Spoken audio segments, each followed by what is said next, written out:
បីសពទាំងសាពេលនេះលោកឡើងក្នុងអន្តកាពួងបែកបាក់សាមគ្គីគោមក្លោបូរីពីធំដានដីប្រពុតសាសនាពេលនេះត្រូវជួសូមព្រាបងខាញអស់ហា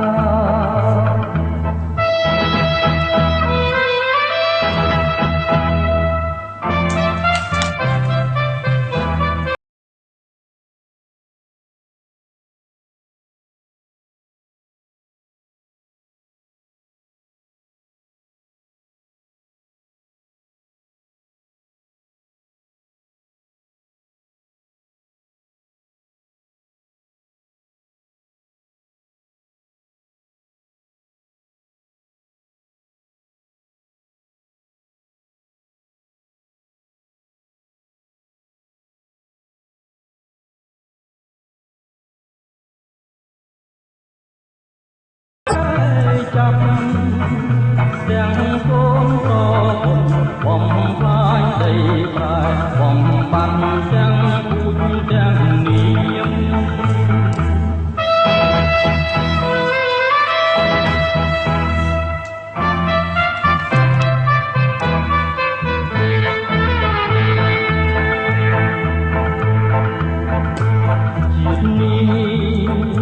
ជាតិនេះអា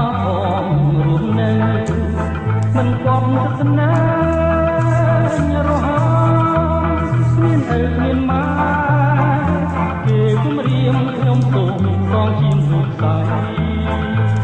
ស្លាមរួមគុំកិនទៅមកថាមិន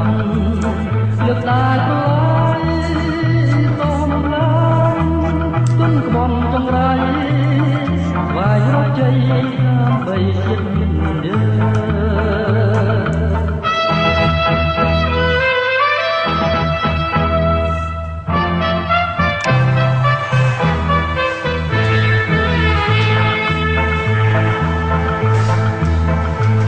ជាតិអើយយ៉ាងឡើងជួយលើដំណើរគុំនៅផងអើយជួយចំលោលោកលោកអោយរកងក្រៅបើលោកខ្លាំយើងក៏ខ្លាំដែរ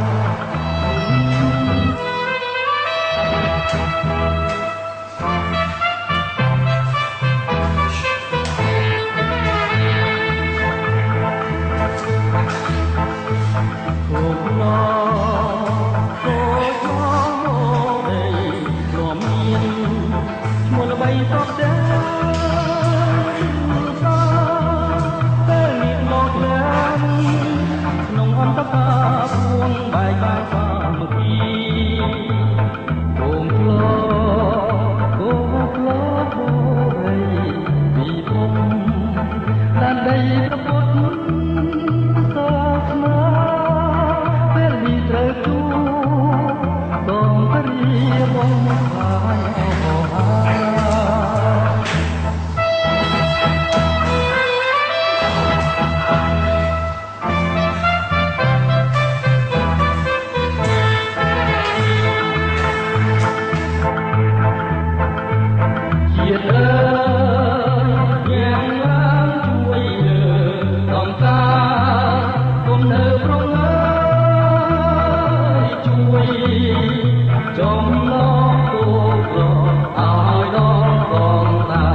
ទៀតអើ